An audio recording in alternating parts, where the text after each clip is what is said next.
Knights won't be backing down, and when we get to it, and that's going to be on map number 2. But you know, for now, we got to get through Vasgar. But folks, Harbor will be an interesting map when we get there. It just comes down to who's going to be leading up 1-0 when we get there. Well, before we can get into Harbor, we got to come here to Vasgar. Iron Ice versus the Pittsburgh Knights, and Fire and Ice already mounting up 3v2 here at the home hill of the Pittsburgh Knights, and you see Xploidz trying to move in first. He actually has to back up. Pittsburgh Knights they've given up their home. They're going to try to over-rotate over to A, but now they're getting stuck between a rock and a hard place. As Fearzly has the top of those stairs. He has the angle. Toti is down low. He has a secondary angle. 3 members basically being taken up and spacing right here. They're finally going to have those top stairs. Fearzly's down, flashes out. They're going to try to double answer him down he's for a double second down. time. They get a double down. Now he's only got one left. The second flash out. Xploidz all the way in the back is just trying to save his teammates, but that is a picture-perfect push by the Pittsburgh Knights. And it honestly shouldn't have came through as easily as it did. Fearzly made the biggest blunder going down. PK, their focus fire was looking really good. Trip cap domination. It comes through. Pittsburgh Knights strike first. Beautiful job. They get that triple wipe off the rip. They get the initial. They get the trip cap. They take a 1-0 lead here. So going into that round, you know, you saw F&I, they played the favorable side. They focused on the top 2 hills, made it so that if PK did not want to engage with them at helicopter, they were going to have to fight an uphill battle going through the spawn of Fire and Ice. But when Fearzly went down, then he went down again, and nobody was close enough for that revive. Oh, man, PK ate them up there. They got exactly what they wanted, and Fire and Ice had PK playing into their hands. You saw the Lance of Fire. It was difficult for PK to get there, but sometimes it just takes one down, and we talked about it when PK played Rise on Foundation. The speed in which they are able to capitalize on their advantages is very impressive. One of the things that I'd like to go ahead and throw out there, Fearzly went all the way up to the top stairs, and I don't want to say that's a mistake, but I feel like if you take the crater cover, if you're able to take that cover as they go up that stairwell and are able to put in pressure, yeah, they can move to the top of the stairs and try to shoot down on you, but they can only do that if they actually peek the doorway, which puts you in the line of sight of those players playing the top A. I'm not sure about pulling all the way back to the A hill, trying to mount up a defense there, but we'll find out here in this next round. Dezonide caught on the back side of the tank. It's a 2v2 mounted up here at B, 2v2 opposite side of the map, so complete split. Dezo's just testing the waters now, trying to get that information that they need to try to come away with a round win. And so I agree with you, Colin. You know, when it comes down to setting up those layers of defense, you don't want to fall back into the 50-50 setup when you got 2 hills to your name. You want them, you know, kind of back up to your opponent's 20-yard line, to their 30. You know, just set up layers of that to make it difficult for your opponent, to force them to have to use their utility early before they get close to their objective. Now, in this moment, we're seeing a stalemate. It's a 2v2 down low at B. It's a 2v2 up top at A. The split came through. So, folks, who the hell makes a move first? Well, it's going to come down to the side of map in which they're playing. The Fire Knights have more of an advantage down low. The Knights have more of an advantage up top. But the question is, we're all tied up. It's 110 to 110. No power weapons on the map. So you see Pittsburgh Knights, they're disengaging down low. Fire Knights is letting their teammates know that, hey, we got a free hill. You guys can back up. F&I should see this push coming a mile away, Colin. Raver has got the Voltok in hand, and there's the down on Dyslexic. So the complete disengagement leads to a home-to-home stretch for the Pittsburgh Knights. Dezo is going to check Toti back there. You can hear the Voltok ringing out, but I'm not sure exactly if that's going to make anything happen, because Dezo's just playing that cubby corner. Anytime he gets tagged, he can pull straight back around it and try to save his life. They've got 2 members stacked up there. Meanwhile, the 2v2 back at the home hill of Fire and Ice is going to break out. They're trying to get the decap. Now they have the retake on their hill, just going momentarily. Sumuns goes to the hop. He gets dropped. And now it's 1 more player left over here. It's going to be up to Raver to try to make something happen. He let that first player bleed out. And Dyslexic disengages again. He finds himself in a 2v1. Meanwhile, there's a 2v1 opposite side of the map. This is a very interesting push and pull. I would have to kind of give it over to Fire and Ice right now. They've got the 2 hills. He made sure he didn't die again, because he wasn't supposed to down in C hill the last time around. So he did a great job disengaging, Now he's going to re-engage, and by getting C Hill, it keeps Fire and Ice in the lead once again. You know, so far it's looked like it was PK that was making all the perfect rotations here, but in the end of it all, Fire and Ice, they found a win condition on top of the C Hill. They got their numbers. A flank will not come in time. C Hill will not get decapped in time. Yeah, F and I, they're locking this one in. Well, player did get in the hill in time, but it's not close enough. Woo! It got scared there for a few seconds, Blaze, but 3 minutes and 35 seconds. I think that was the longest pre-initial we've ever seen. And by pre-initial, we basically didn't have anybody do anything except, you know, throw out a Lancer bullet here, poke their head out around the corner there. We had, got to the 110 to 110? 151? Yeah, it was up there. It was close to 150 before the first few heals was broken. Because when it was 110, that's when we started to see. I guess when it was 110, we started to see PK disengage from the B hill down low. But when they disengaged and they gave it up to Fire and Ice, when you see two players running away like that, you got to be calling out to your teammates like, hey, they left. They're coming your way. You know, get across from that middle lookover spot at the crater. You know, cross from the F hill to the C hill if you can. But in the end, Fire and Ice, they found a win condition that they needed. They made the perfect rotations and it worked out for them. This time around, F9, instead of going up top towards Helicopter, they will go down low to B. And PK was expecting a fight up top, thinking that FI was going to play more towards their advantage, but they played towards PK's advantage. One hill advantage in favor of Fire and Ice right now. They need to get a stop here. It's 2v1 over the B hill, or they need to get a couple of kills here to try to mount it up. The flank is coming out, though. Dyslexic trying to get behind these players of the Pittsburgh Knights. You can see one player from Pittsburgh falling, a second now going down. They have the kills here at their home, and it looks like Pittsburgh actually has to play back toward the B hill and toward the tank fight. Gonna pick up some ammo and just basically hang out over there. Now it's gonna be up to Fire and Ice to hold court at the home hill of Knights. It looks like the Knights are actually going to go for a 3-man push over to their home hill. Xploidz will revive. He's going to try to get to the top of those stairs. He's going to try to get back over to his home. He's got to get the call out. Look, guys, I'm getting chased here. This is a full-on push toward our home. Fearzly said, I got a retro. I might be able to help you out. 2v1's going to break out at B here momentarily as well. So these are two big team fights happening very quickly. Xploidz not able to get enough damage to get either of those downs or those kills. Both players from Fire and Ice taken down. And that A hill goes back in favor of the Pittsburgh Knights. That's the one their opponents say, oh, they didn't get kill player one. Player one's recapping and recapping, but does he get the cap before he comes off the spawn? Yes, he will. So didn't work out for PK. You got to clean up the kill, folks. Now, they will be able to rotate down low and capture the B hill, but on the flip end, it was Fire and Ice, man. Still getting points. PK will make it back in time. Already they're back at the A hill trying to fight off. Toti's going to be locked up by the retro and then one shot down by Dezo. That's a double kill for Dezo. Raver's going to win one at the bottom of the steps. This is a beautiful retake and a triple cap domination assured by the Pittsburgh Knights. Yeah, great job to the Knights right there. They did a good job rotating that map, you know, finding their fight. They sent most of their players around the top end of the map to kick off the round. F&I avoided the fight, but PK, they kept their composure. They end up winning the fight at tank.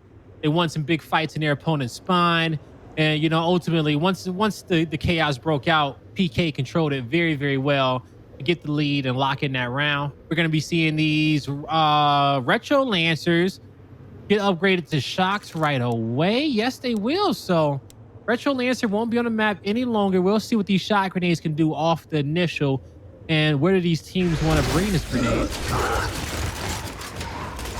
like, it was a bit of a weird delay for Fire and Ice out of their spawn to try to set up defense here. It's going to be a 3-man push by the side of the Knights into the B hill, shock out to try to stop them from getting cap up over there. Enemy target. Lancer fire from Dezo, just pointing different people out, Blaze, and now you see a 2v1 at the A hill. I believe that's going to be Monkyz, maybe even, I'm not sure who player, there we go. They're moving back in. It's going to be Raver, excuse me, is going to be moving back into position to try to get some help from Monkyz here at their home hill, which is going to stack things up here, 2-2. Both hills and the Knights have that initial where they have the hills in their favor, and Fire and Ice have to fight back into this. Yeah, that's exactly what they're trying to do. They should be able to get this B hill capped in, no problem. Toti's going to be guarding the wide angle. They got Sumuns down. The focus fire is there, but the double down, will the kill come through? Will it be confirmed? Fire Nice have the pressure. Surely they win this fight. I don't think PK can fight their way out of this one. The Sumuns off his last down, going to get pistol headshotted like it was Gears 1.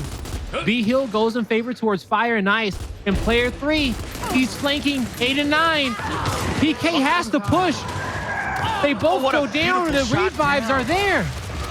Oh, the up A comes through for Dyslexic, and now they're just bouncing around. One more shot on, gets the kill onto Raver. A gets decapped, but only momentarily. Here comes Sumuns trying to challenge up. It's 2 different 1v1s on the map. Xploidz versus, Sumuns versus Dyslexic, and Xploidz versus against Dezo. Dezo wins his, Dyslexic wins his. Beautiful job by both of those players, and still, favor of Fire and Ice will win them this round if they can just keep this fight alive long enough to keep the players not over at the B hill in the tank fight. But that quick loss by Dyslexic isn't going to be good. They're going to be able to play some defense, or they might even rotate over to the C hill. Blaze, this is going to be a pretty interesting decision whichever way they decide to go. And it looks like they're going with the C hill push. Yep, it's going to be 2v. It's going to be a 2v2 fight. Flash grenades are going to get thrown. Fire Nice, their backs against the wall. C's getting capped, but not for long because reinforcements coming through. Big Pig making plays. Nice back A from him. Fire Nice, they got the C hill locked in. This is exactly where they want to be in the late game. They don't have to play for the trip cap domination, but they can set up a line of defense on this side of the map, you know, almost threaten the fight at the A hill, just so the Pittsburgh Knights have to respect the numbers so they can play man-on-man if they wanted to. They know where the focus is going to be. Dyslexic may get caught out. He gets crossed from the right, but his teammate comes through to help. He could feel the pressure that his teammate was feeling. And now Explosive, sorry, not Explosive, but Xploidz and Dyslexic are going to lock in this A-hill. Dyslexic explodes the head of one of the Pittsburgh Knights players there on that second kill out of the 2. 3 minutes long, but Fire and Ice find themselves in another round win off of 250 points. Both of their rounds go to 250. 1 minute, or both of them going 3 minutes apiece. So again, the story of the day is Pittsburgh Knights and their retakes with their triple caps. Both of their round wins come from those dominations. Both the Fire and Ices come from 250 points. Oh man, I think in this moment, PK, they could put a center line power weapon if they wanted to. Maybe down low at tank. We already watched once tonight Fire and Ice put a power weapon up top towards helicopter. They just did it last series against Rebel, and by putting that power weapon up there, that was what they needed to get momentum in the second half. Now, so far, we've been trading out the rival spawn in the first half. Checkout spawn is going to be the more dominating spawn. So the Knights, this is a big round for them to win. We'll see if they can do it. Usually round 5 is the swing round, in my opinion, on this map. We'll see what happens as the fight's going to slow down. It's 2v2 down low, 1v1 mid-map, and 1v1 up top. But you see player 6 and 1 rushing to go help their teammates out because the E-hill is going to be the focus. Dyslexic, can you stay alive? Monkyz makes quick work out of him. And now it's up to Xploidz to hold off this capture. And you see Xploidz is actually going to back up and possibly go over to try to make it a 3v2 on the opposite side of the map. But there you see, all they got to do is rotate Dezo back into the fight over there and stack it up at a 3v3 and play defense at their home. Pittsburgh Knights have won this initial. Shock out onto Sumuns, has him trapped in the corner like a rat. Now it's a flash grenade on the Raver. They're going to get the stun off on him. Unsure if they'll be able to get the kill either, as Raver flies at Fearzly. He's going to get shut down. 2 dead for the side of the Pittsburgh Knights. Meanwhile, Pittsburgh has rotated over toward the FL. It's a pretty dangerous position, though, for Fire and Ice. It's a hard hill to hold when they come right back off of respawn. That's a huge shock. That's man-on-man. Imagine you're in a 1v1 and somebody throws a shock right on top of you, you know, in this type of pressure situation. Sumuns, I wish I saw how it was thrown because he definitely did not see it coming. But PK will be able to get their home hill back. Kill. Fearzly killed off Toti. Can't ever have that happen, ladies and gentlemen, when you're trying to play that defense. You give that kill, the extra. I mean, already the Pittsburgh Knights have had success in wiping your team off the map. There's no reason to help them do that. Fearzly with a kill on Toti has really opened things up. They're at the home hill of Fire and Ice, and now Xploidz has to try to fend off that player. Fearzly's not with him. Back off a respawn. Sumuns is gonna actually Dyslexic. Oh my God, went for the chainsaw. Sumuns skedaddles away though. Trying to get back to the middle of the map is Monkyz. See them now pushing back against the F hill. Fire and Ice trying to get back into this and pull back up. Dyslexic with one. Raver over there just holding core to the tank. He's going to continue to back up. 1v1 opposite side of the map is going to be won by the Pittsburgh Knights. They should solidify a secondary hill and this round to try to take the lead 3-2. Oh, it's a hard-fought fight. You see these two players at the bottom end of the map rushing towards the D hill. It's a 2v1 up top. Fire and Ice, they can still do it, but Toti, too aggressive there off the edge. His teammate could not join up with him with the shot grenade cutting off his path. And these are big fights being won here by PK in the late round. They are going to go up with the lead. Fire and Ice can't do it here yet. PK has a very important weapon placement coming up, Colin. PK and Fire and Ice both have a very important weapon placement coming up as we go deep into the second half. 2 rounds away from taking a 1-0 map count lead here for the Pittsburgh Knights. 3 rounds, meanwhile, for Fire and Ice. We will take a look at this map. Just checking out where they're going to be able to place this. Pittsburgh look like they're going to upgrade over to Retro or a Hammerburst instead of that Boltok. Trying to make their way over to what would probably be an incendiary. Fire and Ice, do they change up the strategy now? Or do they simply just stay the course, upgrade their Boltok into their own Retro? Exactly what they do. I'll take a look at the scoreboard, Blaze, and I just wanted to take a quick look here at the stat line of 1 Dyslexic. 12 kills, 2 assists for 10 deaths. Meanwhile, Toti hasn't found a kill this game. But has 12 assists. Oh, yeah, I guess he's been kind of rolling around with Dyslexic, helping him out there. He's been helping somebody get those kills out there. So those two rocking together. But the stat line I saw down low, I think it was Monkyz. You know, 3 deaths to his name. PK only lost 2 rounds, but he had double-digit kills. Looking good here in this map number 1. But let's see what can Fire and Ice do on their more favorable side. Double downs happening over towards the E hill. One player goes down, the chunk comes through. Now E hill will go in favor of the Knights. Nobody will be able to get that revive. So the Knights, they're sitting good. They don't have to do much, but Fire and Ice is probably going to come off this respawn and contest E once again. Xploidz trying to pull back, snubbing out. Dezo's stuck in the back of the tank. He's got a lot of shots on the Sumuns there. He has to be careful not to get pushed on that cover. 2 players in front of him. Raver left, Sumuns over there to the right. Toti's there with him. Toti finding his first kill here on the side of Dezonide. Now he's trying to push up on the Sumuns, trying to get that Retro Lancer to work for his favor. Pulls up, gets a second kill. They're just trying to pad the stat line now. He knows he's going to get called out, and he knows that we're going to go ahead and let him know about it. So here we see him trying to get 2 and his third. Look at Xploidz being a good teammate. He said, "Brother, I saw your stat line. Let's pretty that up. Let's tidy that up, bro. Let's get you a breast stick over there in the kill feed. All right, get that donut out of there."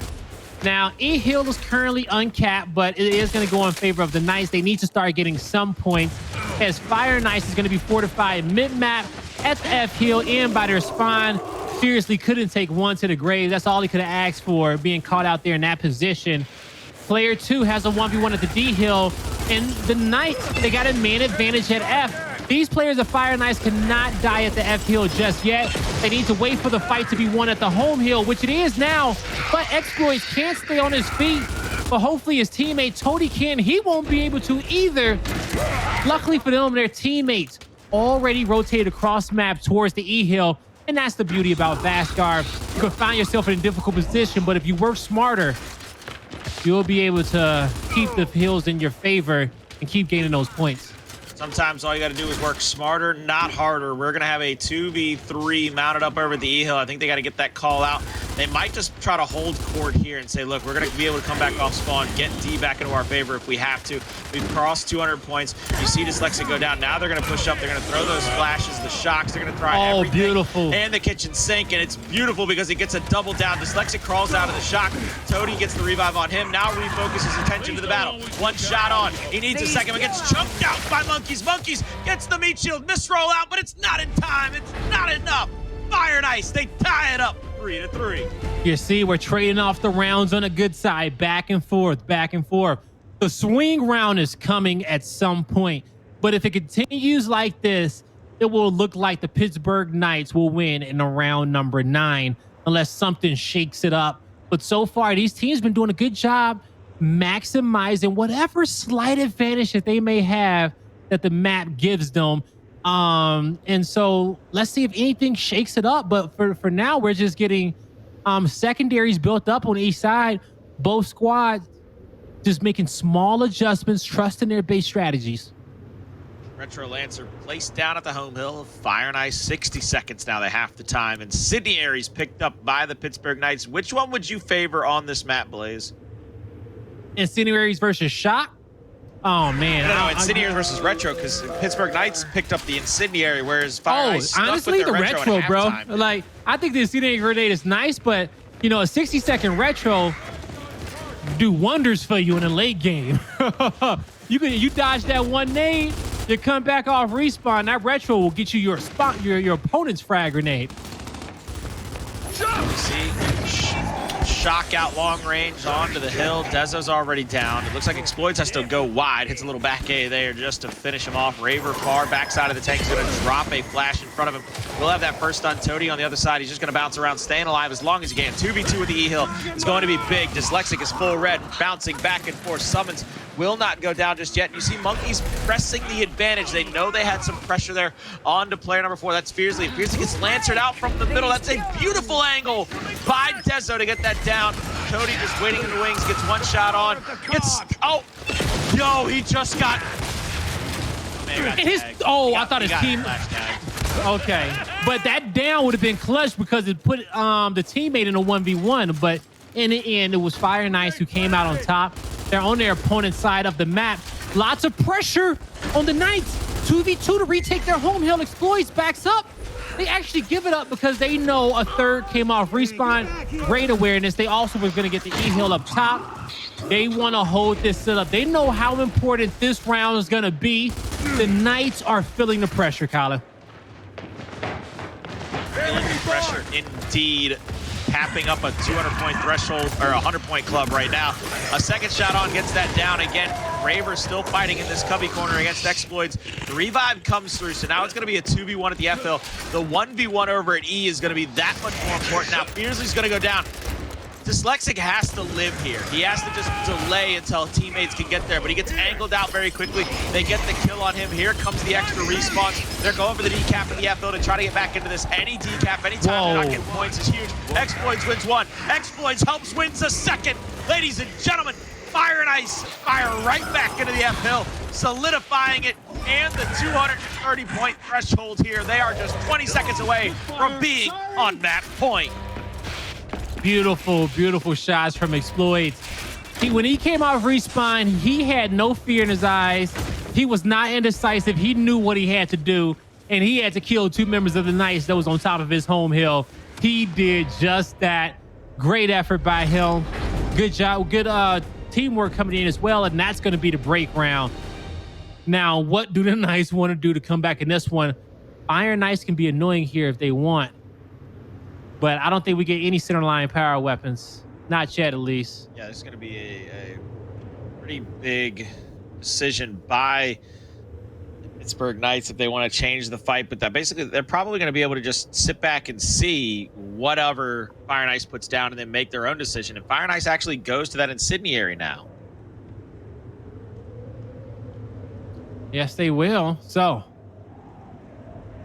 they're going to make sure they level that one up, and then there you go. PK, they will get the long shot down. Now, when it comes down to getting inside that tank side of the map, the rival spawn gets there quicker. It's a straight line. PK put 2 players actually on this side of the map. So they're going to have to defend against the pickup, as this is going to be the hardest round in which they've had to win all map long. If they do, they'll go to their good side for round 9. And the numbers will be matched. 3v3 down low, 1v1 up top. E-Hill just getting teased right now by Dyslexic, just trying to put the pressure on player number 9 up there. Shots all the way across the map, trying to just check him as well. That's going to be Monkyz that's stuck in that position up top of the hill. Dyslexic's actually going to press Incendiary out. Waste the utility, and he gets the shot. Was the Incendiary just too far? That should open things wide open That's going to be a 2-to-1 hill cap, and that's going to allow Fire and Ice to just sit back and chill out and say, hey, I dare you to make a move. Let's see what you're willing to do in this situation, as they're going to get the points accumulation very quickly, and Xploidz just holding that incendiary for anybody that goes for that long shot. Yeah. PK got to wait for Monkyz to come off respawn, and he may try to fight the 1v1 again. They may give him one more opportunity to fight it since it's still early on in his round. You see PK kind of moving towards that tank side. Xploidz from downtown. He's going to block off the route. PK do a great job baiting out that incendiary grenade. But as we see, it's F9 with the lead, and Monkyz will take his 1v1. Big plays, him versus Dyslexic. Ooh, the shot's on. Nobody able to get that big of an advantage just yet. Flash out. Monkyz does get stunned. He got stunned. Oh my goodness gracious. This is this is almost impossible. Now you see Dyslexic. He said, I'm just going to fly over. It's time to help. It's time to make my team fight this fight. Team fight breaks out. Shock will cut them off of their opponents. You see the double revives coming out. Double shots and the downs. Ladies and gentlemen, Fire and Ice, they are closing on the 200-point threshold. Dyslexic gets the decap to make it a 70-point spread. Now it's just going to get worse and worse as Toti goes for a wrap shot. Gets one. Cleans up a second. Fire and Ice, 3 seconds away. They find themselves up 1 map to none over the Pittsburgh Knights. You gotta give Dyslexic so much credit, because in that final round, the 2 fights that happened were him having to beat Monkyz not once, but twice in a 1v1 at the E-Hill. And after the second victory, he flanked the rest of the Knights and gave his team the win condition. Good job to him. Fantastic job to Dyslexic, Blaze. And I just want to quickly go over some notes that I took during that matchup, just to throw these out to you. Fire and Ice, out of their 5-round wins, 2 of them coming at 2 minutes and 30 seconds, or 2 minutes and 10 seconds, 2 minutes, 30 seconds for the other. The other 3 rounds they won, all 3 minutes plus. So you're talking 16 minutes across their 5-round wins. Pittsburgh Knights across their 3-round wins. Okay. 1 minute and 30, 2 minutes and 5, 1 minute and 40. They took 6 minutes to win 3 rounds to the 16 minutes. So it would have, literally logistically, they had 8 minutes to win 2 other rounds to beat that time. But I love that kind of stat line, because it just goes to show that it's not how fast you win the rounds. It's winning the round in general, whether it be Lancer help, setting up in the 2-to-1 hill advantage, forcing your opponents to make mistakes. It's allowing teams to come up with these identities, come up with these game plans, and outmaneuver their opponents. It's Gears at its best, Blaze.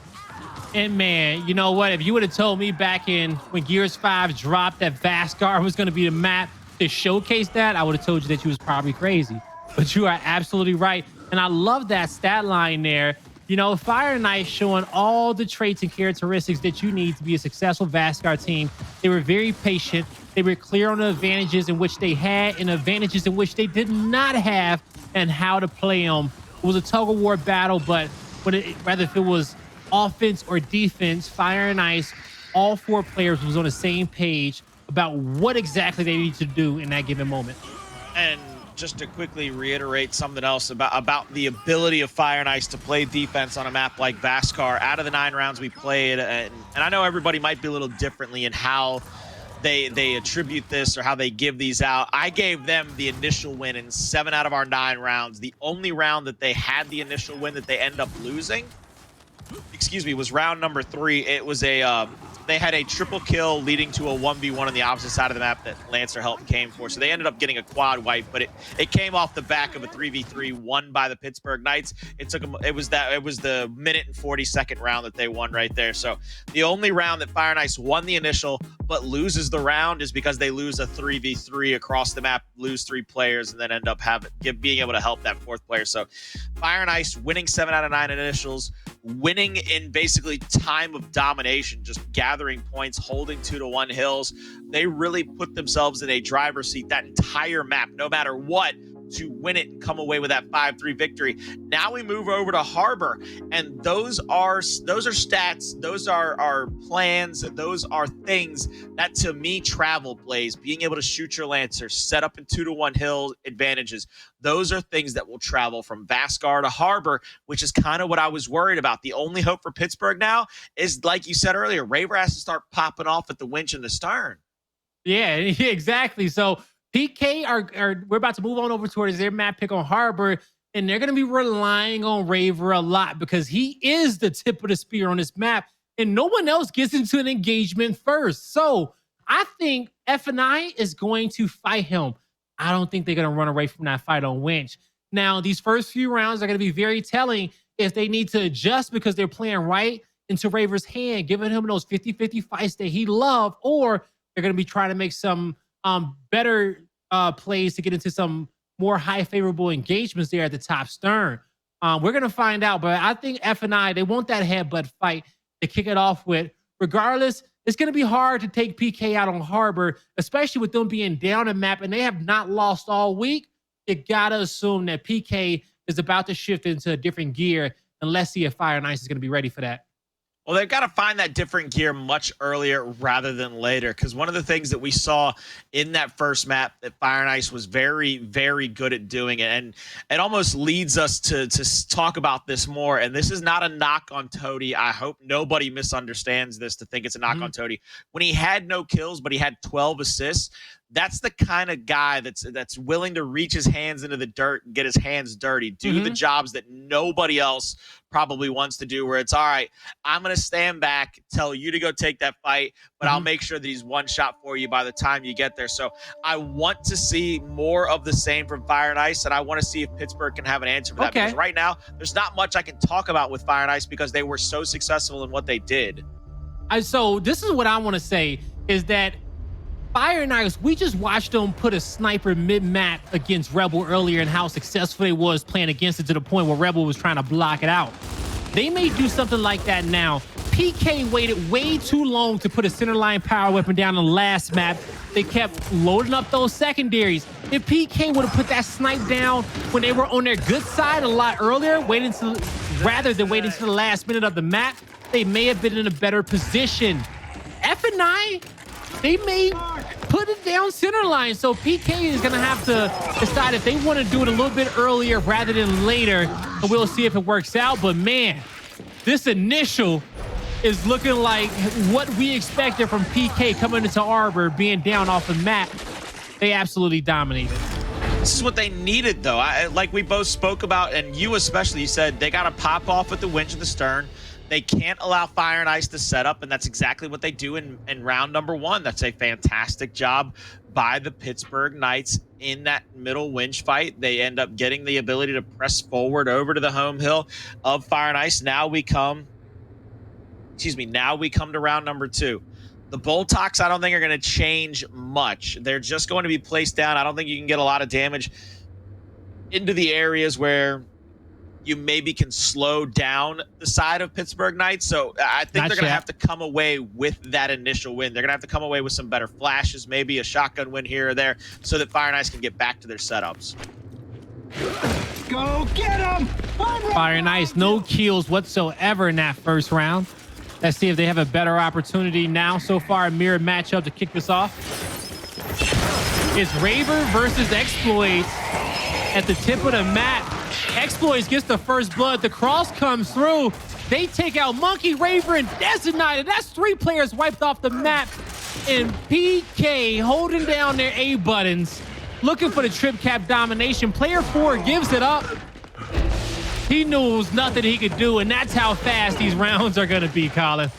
It's a beautiful job answering right back. They leave a player to bleed out toward B. He's not going to be able to crawl over to that B hill in time. You see, they basically change it back up, and what's weird to me, or what's not weird to me, is that both teams that have now won rounds, the round 1 and 2, basically trading off, have been from the road spawn, the team with the right-hand advantage at that winch.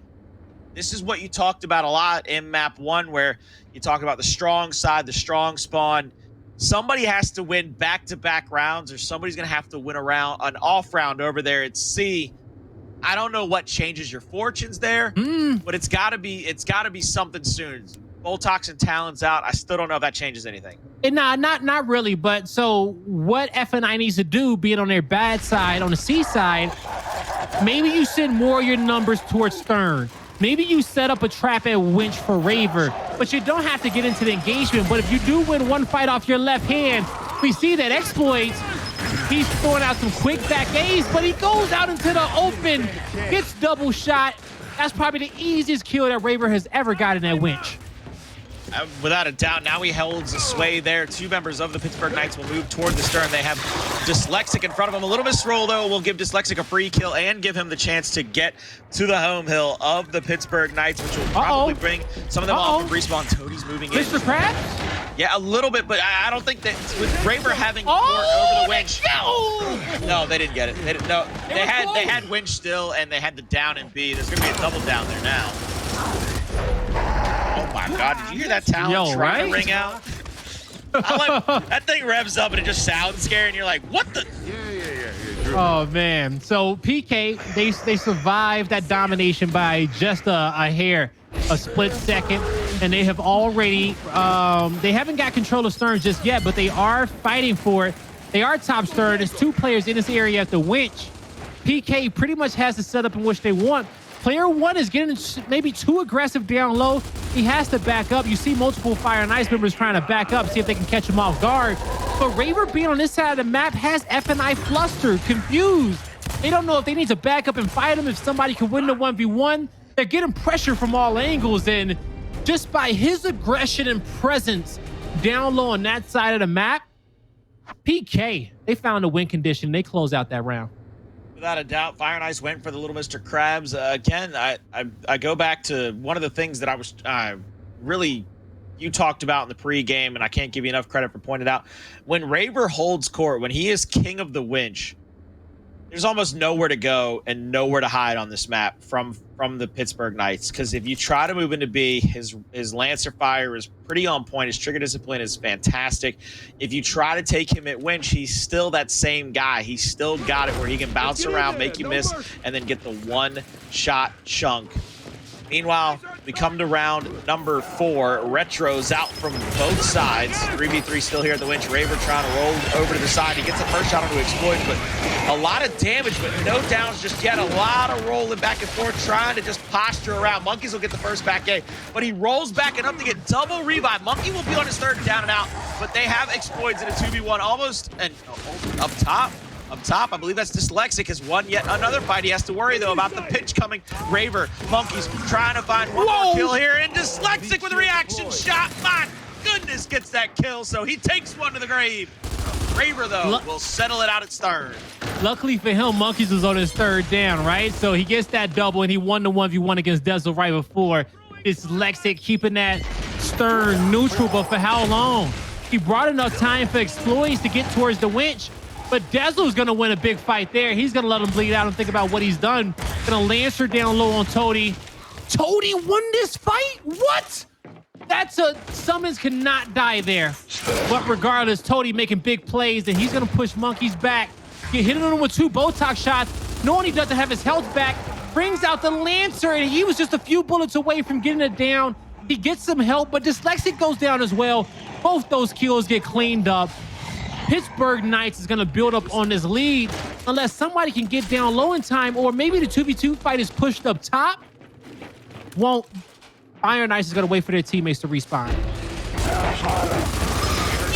Challenge up top by Fearzly. Fearzly, a little double bounce into him. Raver backs up a little bit red, but they have a 2v2 up here. Fearzly will get the first kill. Now they got to worry about Dezonide. Dezonide will go down finally, but here comes the third player from the Knights, who apparently got exploded by Xploidz. That was Sumuns. Dezonide has to bleed himself out. Now Dyslexic is going to pressure the B hill. It's going to be a 1v1 for the trip cap. Actually, Xploidz going to back out.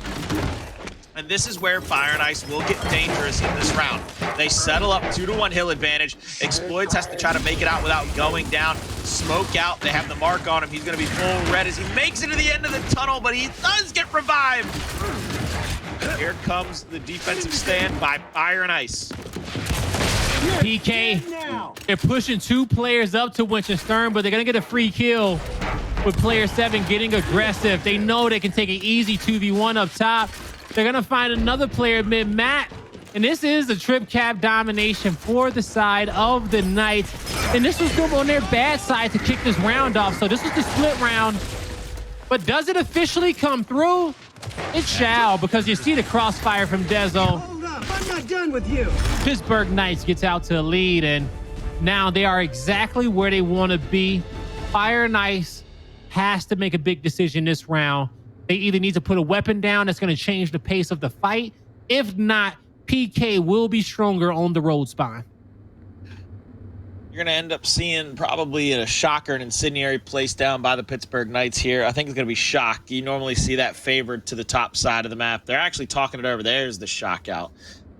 Toti now has to make that decision. The rest of Fire and Ice have to come to a conclusion. Do you place the power weapon down now? Do you answer back? But you, Blaze, have said power weapon must come out. And it looks like Fire and Ice definitely agree with you. Yeah, they says, you know what, Blaze, we gotta throw it down center line. You know, they're winning the fight up top winch, so we gotta thin out their numbers. We gotta force them to send 2 players down low. See if we can isolate Raver up top, not give him the fights in which you want. Force these guys to think. Well, it's gonna be Monkyz and Dezo, 2 of the biggest brains here on this PK Knights squad, on this Pittsburgh Knights team. And with the flashes of smokes coming out, nobody's gonna get the snipe just yet, but Fearzly got first blood up top. He's about to rain down Lancer fire on all the Pittsburgh Knights. Now, Monkyz was able to win a fight, but does he take out 2? Surely not, he does. 3? No way, but Monkyz rises to the occasion, and he will save Sumuns. Sumuns is like, I was crawling over here to get this decap, buddy. Don't worry, I was gonna try. Fearzly's down again, not anywhere able to go. Flash is out. They still have control over the E-Hill, this Fire and Ice, so they're still in this for now. They have to try to get them off of their home. 3 members stacked up over here now. It should be a full 3v3. Meanwhile, a 1v1's red at the front of the home. Who's running? Is Dyslexic saving? Are you saving your stat line there, buddy? You don't want us to maybe. talk? Somebody get a follow cam on Dyslexic so I can see if there was a yellow streak back there. Man, you know what? Monkyz went huge, you guys. It can't be stated enough how big he went in that round. Fearzly made the play for Fire and Ice. He got them the man advantage. He had Lancer fire down low. F&I even got another down right away. Monkyz may have been the last guy standing, but he came out with a triple kill to keep his team in this round, to save Sumuns. He just does it all for this team. Now, Pittsburgh Knights are exactly where they want to be. They're in a winning position. Let's see if F&I can tighten it up just a bit more and close out some of these rounds. Retro Hammy, bottom side of the map. We still have that sniper in the middle, pushing up. Xploidz is down. Monkyz sliding in, trying to help Sumuns. Going for the double shot downs. They get the revive up on Sumuns. You see the rollback there by Toti. A little wiggle waggle will help him survive the fight for now. Raver up top against Fearzly. 1v1 now. Shots in the back, though. Beautiful job there to get that crossfire. Now Dyslexic is going to move in. He's going to get shot by Dezo. And I think, oh my God, shot off over the top. Now Toti, he's going to be arced up and tried to be taken down. Toti, though, with a snipe in hand. Can he be dangerous with it? Can he be ever lurking? Goes for the first back A, doesn't connect with it. Now Sumuns with an up A. He's going to go down to the crossfire. Dezo gets down from across the map. Monkyz is getting shot out now. He has to up A to Toti, and Toti hits him with a back A from hell. Hits him with a whole concrete block in an apartment complex. Picks up the retro. Fearzly finishes off another 4-2. It's not over yet, ladies and gentlemen. Fire and Ice, the answer back. Toti was so composed there in that position, trusted in his teammates, and they got the down he needed to get the first double kill. And from there, the trap was set up for Monkyz. They lock in the home hill, lock in the round. Good job to them. Let's see if they can keep it going. PK, man, they haven't been doing good fighting for that sniper in middle. So it was a great placement for F&I. They just didn't get the round they needed to keep this game close, to keep it at 3-3. It just got to be perfect. Here, round number 7. Stun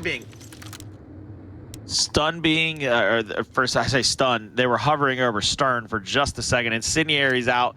Both teams bottom side of the map now. Shock and Retro top side of the map, with that sniper still ever looming in the middle. And Again, that last round was pretty much decided the second Toti won that 2v1 in the middle with a little bit of help with Dyslexic from behind. Now Monkyz just lancering out onto Xploidz. He gets the pick, he rolls back. They do have the sniper once again. They're playing for their power weapons. Fearzly goes down in the middle, winch fight.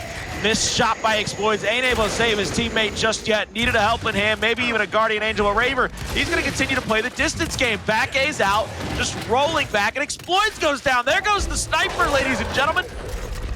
That's tunnel vision, Colin. That's what that's called. And because of that, PK is going to have a straight line to map 3 as they lock in Harbor. It was a great strategy for F&I to place the sniper mid-map. They controlled that area. But when it came down to that next step, the rotation, what do you do after you get that first blood? What do you do after you get that scope? PK, man, they just kept them off balance. They won some big fights there. You saw at the end, they had tunnel vision on that one player. They chased him down, and Dezonide gets that flank there to get the kills, to get those 2 kills and close out that round for PK. Now we're about to head on over to Asylum at map 3. Yep, 2 maps up, 2 maps down, 1-1 split. Map 3 to define who's our champion this week in E-Days, but we're going to find that out right after this quick break. Welcome back into E-Days, ladies and gentlemen. 2 maps up and 2 maps have gone the wayside. First one to Fire and Ice on Vasgar. The second, the way of the Pittsburgh Knights, and a 5-2 there on to Harbor. We are finding ourselves in a map 3, and I don't really know if it could have gone any other way because both of our first Premier Series went map 3. They both went round 9, but I'm going to leave it up to a much smarter man than myself. Guy Blaze, do you think we see our 3rd map 3 round 9? Ooh, I do. I honestly do. I think map 3 goes the distance on Asylum. You know, both these squads have shown that they are evenly matched, but we've also saw something that was really interesting. We saw them highlight different characteristics of their play styles over these last 2 maps. You know, when these rounds are a little bit longer, more extended, F&I has been making beautiful rotations. They've been working smarter, not harder, out-rotating PK, taking their numbers, bringing out those Lancers, working together. I'm loving what I'm seeing out of Fire and Ice. But when the Pittsburgh Knights gets 2 to 3 kills off the initial fight, they convert them to trip cap domination so quickly. An amount of pressure in which they put on their opponent is hard to defend against. It's hard to come back from that ferociousness that the Knights show. Now, going over to Asylum, I think it leans more over towards the Pittsburgh Knights. It's going to be hard for F&I, but F&I needs to do good here in the first half. If they can trade out some of these rounds in the first half, going over towards the second, I think their smarts, their 2-to-1 hill setups, their team fire can work out a little bit more for them for PK. But it's hard to tell. It's hard to tell, but I'm giving PK a slight edge in map 3. I'll play devil's advocate just for the fun of it. I think if we get to the deep ends of the second half, especially with what we saw on Vasgar, where the stalemate home hill caps with a neutral hill that they had to fight over seemingly went the way of Fire and Ice a little bit more often than not. We get to that second half, you get to see that E hill where it's basically a stalemate being fought over with utility grenades. There's a good chance that Fire and Ice might be able to battle back in that and win it in one of those later rounds, you know, 7, 8, 9, somewhere in that area. But for now, we've got to settle things round by round. Round number 1 of our finals here in E-Days, and it looks like they're going to get the call out on player number 9. That's going to be Fearzly, as a matter of fact, underneath the underpass, getting challenged by Raver. That's a good little job there, just trying to check him up. Nobody's giving up any positioning so far, Blaze, and they keep getting these marks on Fearzly, so he can't even Lancer out. This is a true stalemate. While we have the time, I do want to say shout out Sleefer. I know he's doing a watch party here for the UMG Emergence days. Pretty sure he's rooting for Fire and Ice, but, you know, sucks not to have Sleefer in the Pro League, but I hope you're doing well, and I hope everybody's having a good time watching the show over there. Now, the fight's breaking out here in F&I. Pushing back tracks. These kills going to be traded out there. 3v2 on the map for Fire and Ice. Raver hunting down Fearzly, but he's getting crossed here mid-map, and Fearzly's going to make quick work of him. B hill, C hill capped in for Fire and Ice. Now, they're trying to progress on to clean up this last kill up top. but Monkyz will survive. Oh, he actually does not. That was a hell of a shot around that cubby corner. Now the double shot downs. Wow, what a blunder by the Pittsburgh Knights. I thought they were going to have a chance to come back into this, Blaze, but I mean, just like that, you blink an eye, 2 more people die, and now F&I find themselves with a triple cap domination to finish off round 1. Man, what beautiful plays there by Dyslexic. I did not think he was going to be able to clean up that kill, but once he did, he immediately did a 180, got back to his teammates. Players chased him. They were able to turn around, get the damage down, get the double kill, and then push up in the spine. He did a fantastic job there. And F&I is going to get round number 1. Probably not any big surprises here. I don't believe anybody's going to go nuts and drop a power weapon after round number 1. But Sumuns is still hovering over entrance, so I'm getting a little sweaty. I got sweaty. I'm sweaty. Let's go. Imbar, round number 1, PK. They don't want to waste any time. They know exactly where they want to fight at. It's going to be up top. Let's see what they got up their sleeve. I didn't think we were going to get here this soon, Colin, but here we go. Nothing but flashes and smokes and the guns on your back to work with, and get this Imbar. First blood goes to the side of F&I. They get another down, and now they're applying pressure here to PK. Traded out a couple of kills. B-Hill still being fought over. Matched up top side, 2v2. Now you see the respawns back. Raver is down. Do you push up and go for this kill? They are going to go wide for it. A couple of Lancer shots come out. Xploidz has to back up with Little Red. Dezo checking multiple members from Fire and Ice with his Lancer, but Blaze, look at this. Fire and Ice have 2 players off spawn down at B. They have the ability to pressure up, and now they've got the down and the kill. That's going to continue to stagger the Knights. They're going to continue to have to play this one man after the next. And Dyslexic with a huge 1v1 win up top. This is just not a good round and a good start for the Pittsburgh Knights. They haven't been able to pressure with any kind of teamwork thus far. Oh, that's a big down on Raver in the spine. The focus fire is there. He's on his last down. The Lancers come out. He rolls out. He doesn't dodge the shot. The trip cap is there. And F&I locks in 2 rounds in a row. Beautiful second round there by the Fire and Ice side. And then Blaze, I gotta take a look at this and just talk to you about how early in that round, I said to myself, man, Pittsburgh Knights, they wanted this to be a bust, man. They said, look, we're not going to let this be stalemate-y. You're going to have to fight us, and you have to fight us over an M-bar. And Fire and I said, okay, that's fine. We'll do that. We can do that. Yeah, but buena, PK, buena. Thanks for the M-bar fight. They ended up winning it. And I'm sitting there and I go, all right, PK's going to come off of respawn, but those players from the Pittsburgh Knights just kept challenging. And that's just something you can't do in 3v4s, 2v1s. What a shot. Monkyz. Oh my God, Monkyz. He gets first blood, and he isn't playing around. Imbar in favor of PK. They get a long-range shot, and the down is there.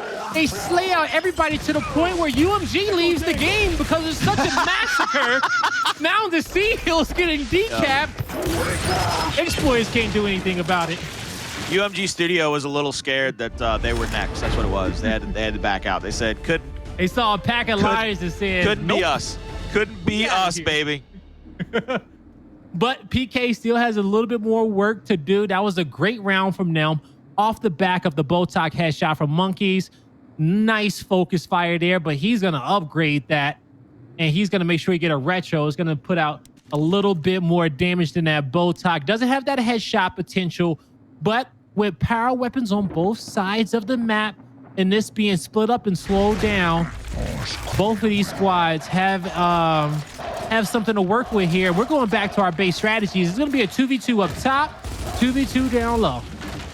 Here we go to the top side of the fight. Toti just trying to get sights out onto Raver, and looks like one player from the Pittsburgh Knights might have even tried to get a little cheeky and go down low, maybe even rotate around. You can hear the shots ringing out. Monkyz will have that retro, and he'll have it for the top side fight. Meanwhile, Fire and Ice pressing up toward the bottom side of the train track. Sumuns with Snub out. They get 1 kill. Now they've got to worry about a 2v1, and that's an easy win for the Pittsburgh Knights in a 2v1. Fire and Ice have to fight back somehow. Snipe out from Dezo down low on the tracks. doesn't find anybody. Toti trying to find an M-bar shot, and he finds one! Beautiful job there to catch that on screen, baby! But his teammate needs to fight against a 2v1. He goes for the revive, gonna take damage for his teammate. The flash is out, but both of them are gonna lose their life. Nobody able to get back in time, Colin. So the power weapon will be gone for Fire and Ice, but Dezonide still has a sniper rifle, and he's exactly where he wants to be. He has help. He's going to capture the B hill, but this is open terrain. Plenty of sight lines on the lower portion of the map and up top on the neutral hill for Dezonide to work with. Let's see if he can make some plays. Dezonide, 2 more rounds in the snipe. They get the mark out there in the middle of the map. Now they see Dyslexic actually pushing in, going for this decap. Here comes the train. It's only a back train, though, so he can still find himself a cheeky little angle to maybe get a body shot, but is not going to be able to get it just yet.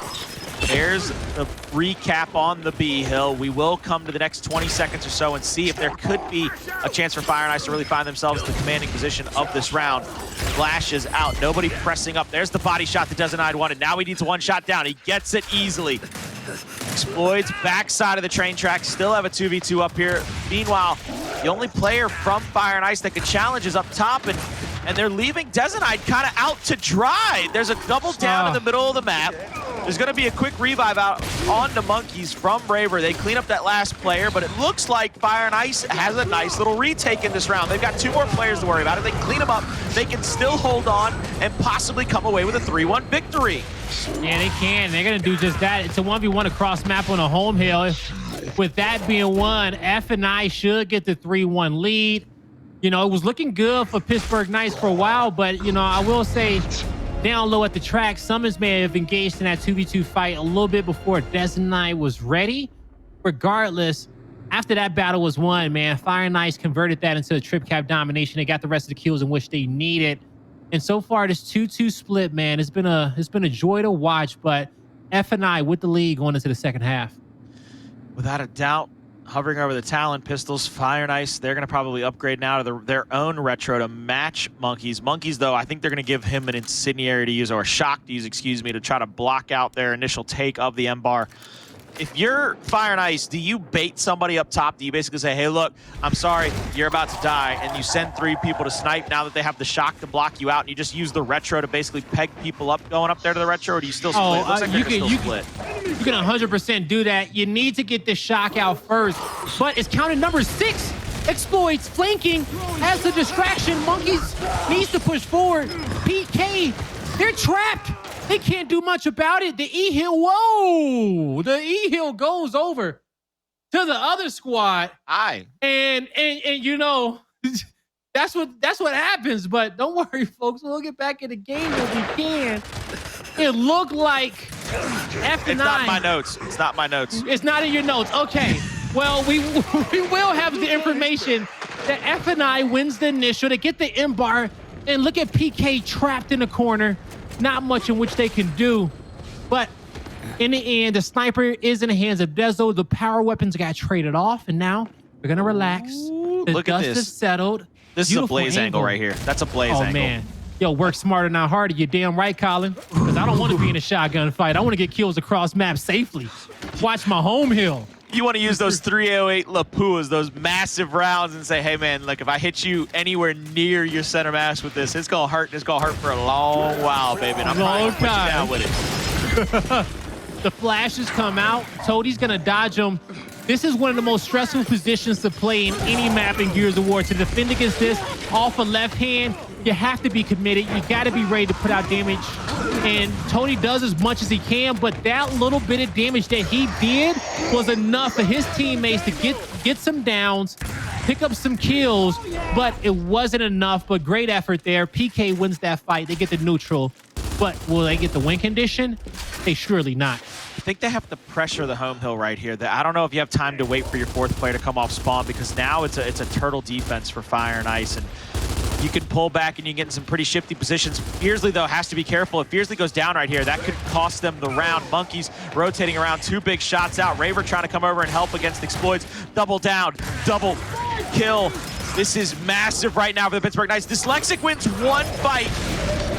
tries to escape, but I don't know if it'll be enough. You see Toti trying his best to get into the fight, trying to help his teammates. The only person coming off spawn in time will be Xploidz. They get the decap, but it could be enough to flip this. The retake from Pittsburgh Knights, picture perfect. Xploidz with one. Now you see them get a second, but my God, Raver with another kill. Ladies and gentlemen, no caps, no points for Fire and Ice. Pittsburgh Knights on the march to make it 3-2 with another retake of their home and a decap at E. It won't be enough. It won't be in time because there is a 1v1 won by Sumuns. How many times have you said that in Gears Esports? Man, too many to count. Too many to count, Colin. It's not, it is over. It's absolutely over. Those were big fights happening. Sumuns won the 1v1 that won the round for PK, because if he did lose that one and a neutral got decap, Fire and Ice would have got the win condition. So good job to him making some big time plays. Now, you know, he only got 3 kills and 3 assists, but that was a big kill, okay? That was a big kill out of those 3. I want to see Monkyz looking down over their first half home hill. Finally puts a Boltok there. Fire and Ice will finally be able to push up their shock and be able to use their own utility against it. So both utilities up top now. Shock's out for both squads. Fire and Ice with a commanding point lead in that round do not have the ability to close it out, and that could come back to haunt them later in this game. But here we are, second half. Fire and Ice looking to get to that 4th round, looking to really put the pressure on Pittsburgh to play perfectly. Fearzly challenging up. He's trying to bait out shots, bait anything out. They got to decap the hills. Dezo left. They got to decap the hill. Oh. More things that we need for this series, but I think we got enough, chat. I think we got enough. Yeah, I was gonna say, goalie saw me looking around. Our director saw me looking around and said, "I better bring us back into the game before Colin keeps just pulling out different pieces of memorabilia." Oh, that was so fun. But we are gonna be all set up on the map once again. When we last left, we were in the process of seeing if the Pittsburgh Knights can get this all tied up 3-3. But we're about to find that out now. The weapons are on the map. Before we left, we were watching 2-2 splits, 2v2 fight, top M-bar, 2v2 fight down low at the sniper. Let's see who comes out on top. Now we see Dyslexic putting in shots on Raver, and once again, 2-2 split still on the map, trying to check everybody, not let anybody get those. Oh my God, somebody's down in the middle for the Pittsburgh Knights. That should make it a 4-3. Press your advantage now if you're Fire and Ice. Make sure you get at least one of these power weapons. They're pressing up on Sumuns. Actually, oh, thank God they got the extra shot on Sumuns. So now you see the 4 versus 2 on the map. Now the respawn comes out. Have to just make sure you're very careful not to get picked off by that M-bar up top. You see Raver full red. Just really, right now, Pittsburgh Knights find themselves on the back foot in this round. All right, so PK on their back foot. They have none of these long-range weapons. Fire and Ice, they're threatening. They're getting points, but PK can't cap their home hill because the sniper rifle, I do believe, is watching his player. He's getting seen from multiple angles, and PK can feel the pressure. Dyslexic, it's a big shot with M-bar. Now, F&I is on the home hill of PK. They got to decap E, but it ain't going to be that easy, Collins. Not going to be that easy at all. Dyslexic shut down 1. Here comes Sumuns. He gets shut off. Beautiful job and a couple of kills. That was Xploidz taking off the head of Sumuns up top. Triple cap domination being threatened. Dezo down. Dezo out. Map match point now for Fire and Ice. They move it to 4-2. And that's on the back of 2 beautiful extra Lancers in the fight to be able to get the downs, early initials going, and you see them press their advantage. We talk about it all the time. Use your numbers to keep numbers, and they just continue to do that throughout that entire round, giving them this final map point to go for the championship here at E-Days. Now, PK, they cannot falter. They have not lost the series all week long. This would be the first against Fire and Ice. Can they come out as E-Day champions? Pittsburgh Knights with their back against the wall once again. Who's going to come clutch for them? If I got to pick anyone who always rises to the occasion in this situation, it's going to be Raver, Colin. He needs to make big plays for this team. We see the round being slow to start. PK kind of flustered up top. F&I can smell that. They may make a play for this M-bar. Raver emoting now, just trying to taunt out players from Fire and Ice. Pittsburgh cannot lose Dezonide off rip once again. He was the first to go down for his squad last round.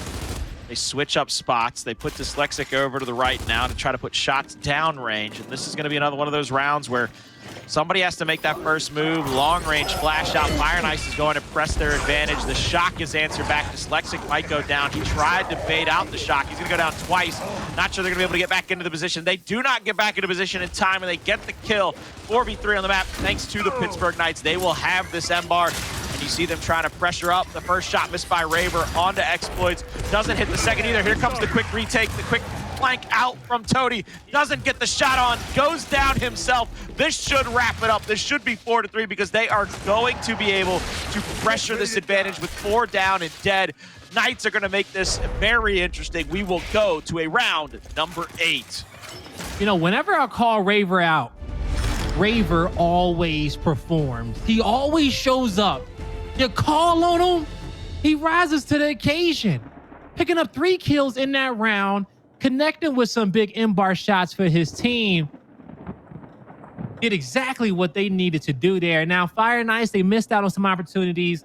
Dyslexic went down. That kind of started the chain reaction of Pittsburgh Knights getting the kills in which they needed. You saw quick reactions from Raver with the M-bar. Now, I think it was either Dyslexic or Toti off respawn had an opportunity to take Raver out there, but they missed their shot and got 2v1'd. F&I, they got to close it out sooner rather than later, but regardless of, it's only 2 more rounds left in this series. 2 more rounds left in Emergence Day today. And we're about to see who's going to be the winners of Season 3, Week 17. Coming out of spawn.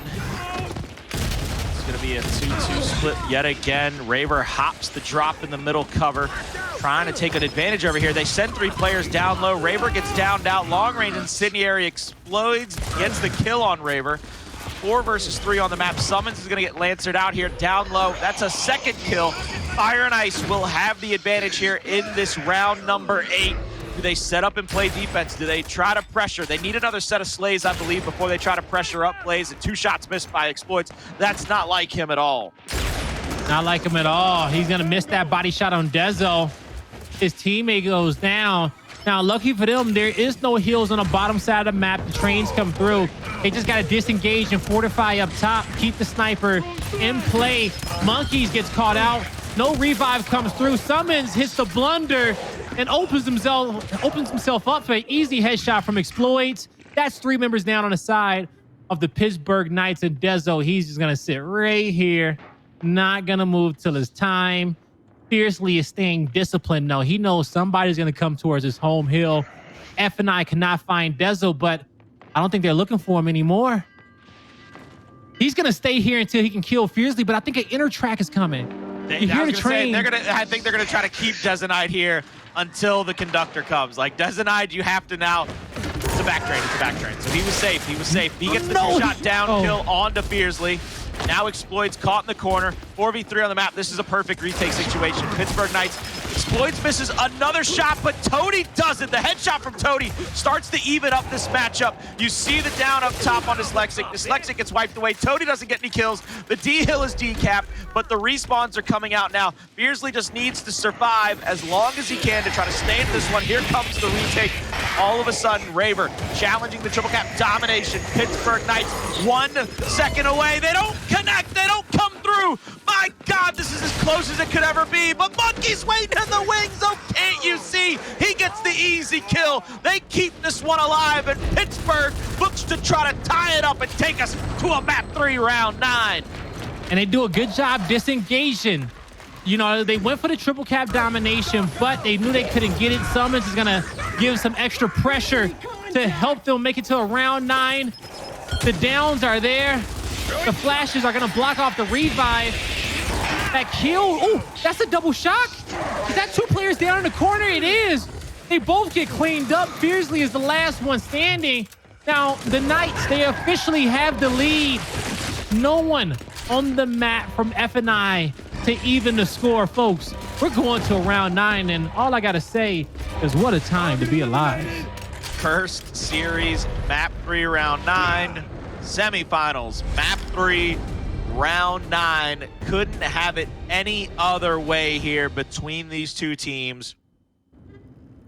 Pittsburgh Knights, they answer back in very convincing fashion. And it all comes on the back, by the way, of that kind of secret agent man by Dezo. He stayed there for as long as humanly possible, pokes out, gets the 2-shot kill onto Fearzly. I love the fact that we were able to kind of watch that in real time. He just kind of stuck himself in that position. Nobody got the mark on him. Nobody really knew he was there. They challenged a second player up to try to threaten the train tracks push, and that's when they made the correct call out, the correct play. Correct play, got the kill. Puts everything into motion for the side of I the just Pittsburgh know Knights. that the chat better show Dezo some love for making a play. That's all I know.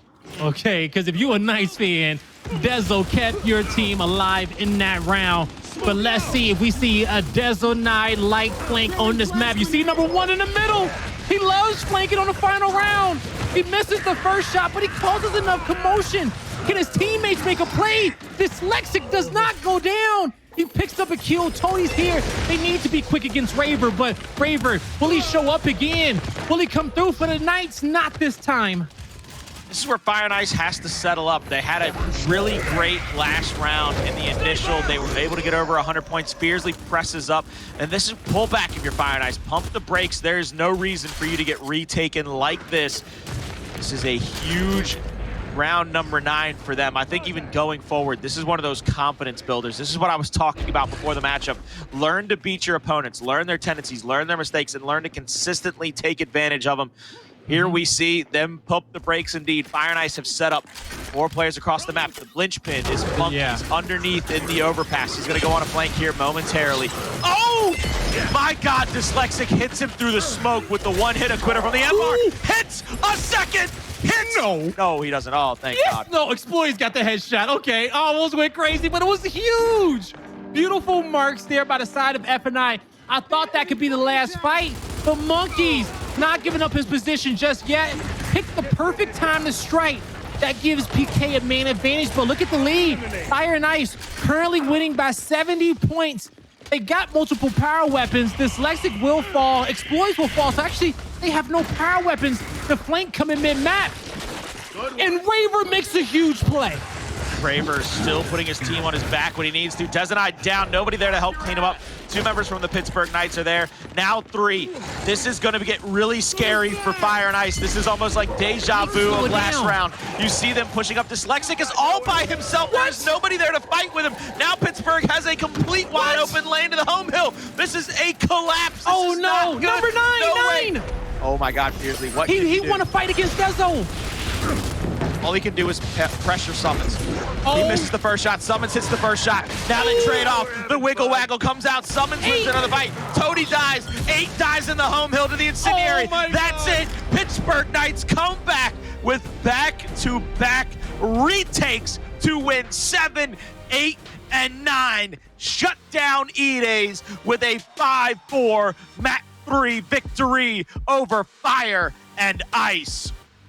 Man, and that's a 10 in my book, Colin. Okay, what a comeback there from PK in the back end of that map. GG's. The Knights win again in the final moments. Wow. So many plays in which we can talk about, but Dezonide kept this team alive and he held composure. Him and Monkyz in pressure situations. Sumuns won some big 1v1s in the early rounds. And then Raver, he turned it up to another level in the second half when you needed him to. The Pittsburgh Knights, man, what a squad.